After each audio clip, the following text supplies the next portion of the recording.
Bihag dad ang gihatag ni Karel. Thank you Karel sa bihag. Ang kabuno yang manok karon.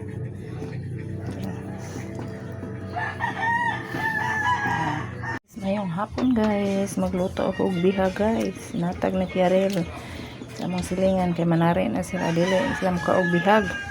So gihatag ni Karel sa ako Kakaon na sa tagbiha guys. Yan, dali ra kani siya mahumok guys, kaya iluto lang ni siya sa pressure cooker of 45 minutes to 1 hour. Ayan guys. Isa na to sa bawang, bombay o luya. Kasi talabasin natin.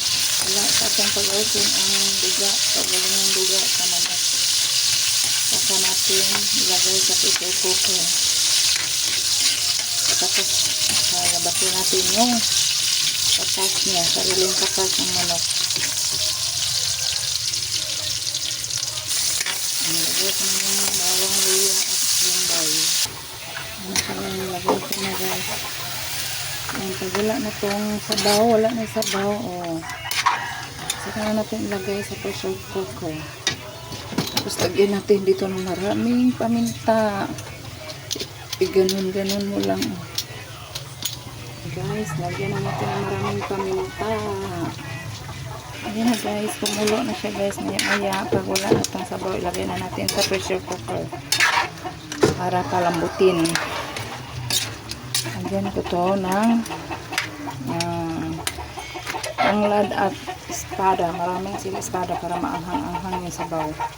Atin ang ilipat sa pressure cooker. Ayan. Ito na guys. Atin ang ilagay yan. Ito. Putulin natin para maanghang. Yan. Tapos lagyan natin ng sabaw. Yan. Maghintay tayo ng 45 minutes guys. Mukha guys. Sa kauras. Humok.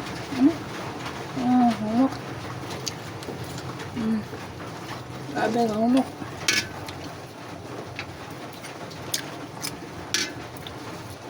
Una ni guys ang atong bihag. Lagyan ko ng tanglad at repolyo at dahon na. Guys, sarap ng sabaw nito guys. Super lambot. Ayan, thank you for watching. Bye bye.